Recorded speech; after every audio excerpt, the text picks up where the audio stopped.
Hey guys, it's Stephanie. Welcome back to my channel. You might have... I always struggle with intros. I don't understand.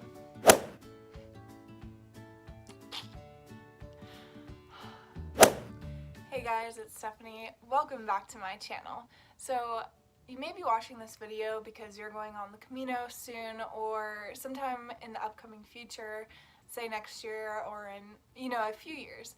And you're planning and you're packing, and one of the major things that you're probably concerned about is what kind of shoes you should get. I have seen so many different kinds of shoes. I've seen heavy-duty hiking boots and all different kinds of trail runners. I've seen people hike in Birkenstocks, flip-flops, Tevas, barefoot. The list goes on. It depends on what you're comfortable with. But there is a general consensus on the trail that I generally saw. So that, I'm going to say, is trail runners. So why do I think trail runners are the best kind of shoe for the Camino? Number one, they're lightweight. They're lighter than a heavy hiking boot, so when you're walking, it's less weight on your body, so to speak.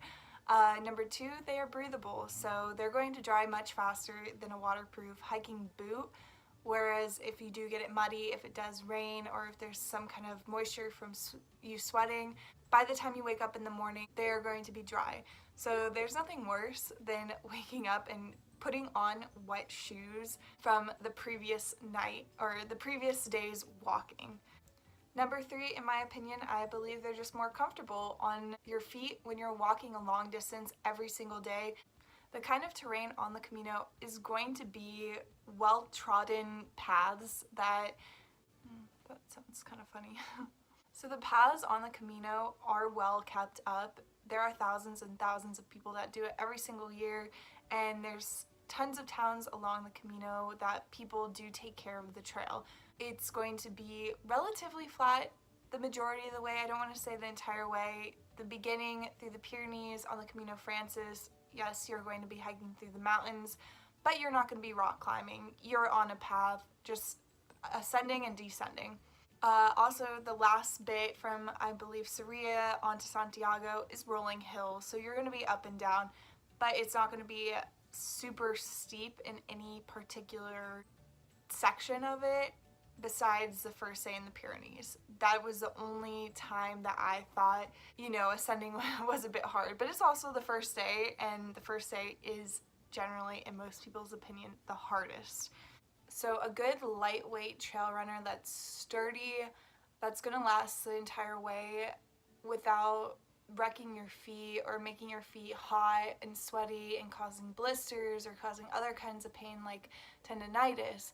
So if you have a good pair of socks and a good pair of shoes, it will make all the difference on your trip. Also, soles, make sure the soles are good and supportive for your feet, so you don't want to be breaking down your arches as you're walking so many miles every day. If you want to insert gel insoles, that's another popular option as well if you don't like exactly how the sole fits in the shoe that you want to go with. There are like different kinds of trail runners and boots that, one, they have the lace-up, the traditional lace-up shoe where you hook the laces around and you can tie it as tight as you want, regular shoe laces. Or my pair of Solomon's had a string that you would pull and it would tighten. Here, I'll show you. So the pair of Solomon's that I brought were these, and they had like this type of shoe lace that I found very easy and comfortable to adjust while I was walking. So what you would do is just pull this to tighten it, and then however tight you want it, you just move this little thing and it would stay there. And then if it would loosen up during the day, just as I was walking, it was super easy to just pull this string and then have it tighter again. Some people thought that was annoying and would rather just have regular traditional laces. I like that because as I was walking, I could adjust it very quickly. I didn't have to stop and take off my shoe or do much to adjust it. I would just pull the string. So lastly, I just wanted to point out that every person's foot is different, as you probably know that. and not one type of shoe is going to be universally fitting.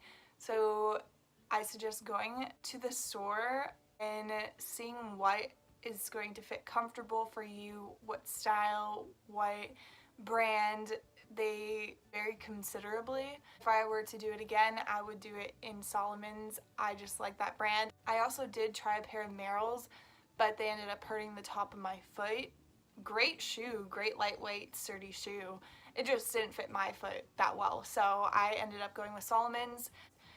And some of the shoes too, you can pick whether it's more of a narrow type of shoe or wider shoe depending on your foot. You can definitely, I don't want to say customize it, but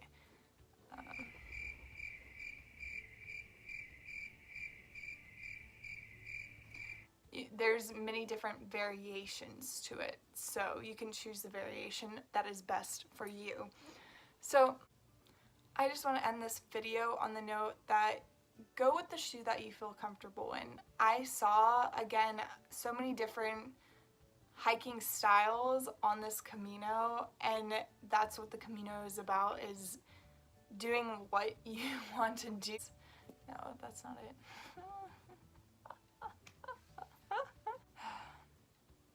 It's hot. If you want to start your hike in a waterproof, sturdy boot because you might be carrying a lot of equipment and you want the ankle support and that's what you feel you need, go for that. If you want to go in flip-flops, I saw people in a variety of different type of shoes, not even just sneakers. So sandals.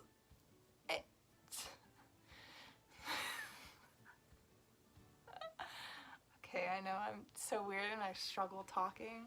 Yeah, I saw people in a variety of shoes. The best thing to do, I think, is do as much research as you can, see what other people took, what they think, what they recommend. I recommend trail runners. That's my personal opinion. I think the majority of the people that I did see were wearing trail runners. They recommended trail runners, and people wish they had brought trail runners from the beginning instead of getting new shoes midway through and having to break those in. Yeah, do what you feel comfortable in.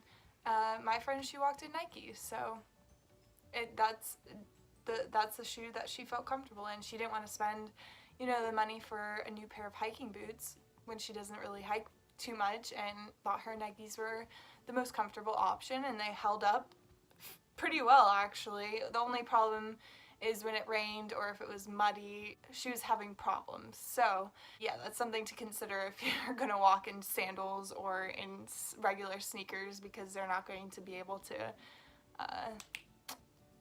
keep the weather out. So if you guys like this video, please give it a thumbs up. I really appreciate it. It helps my channel out. And subscribe to see more videos. I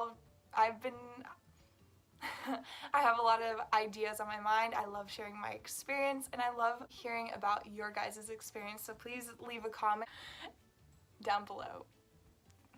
Okay. Bye.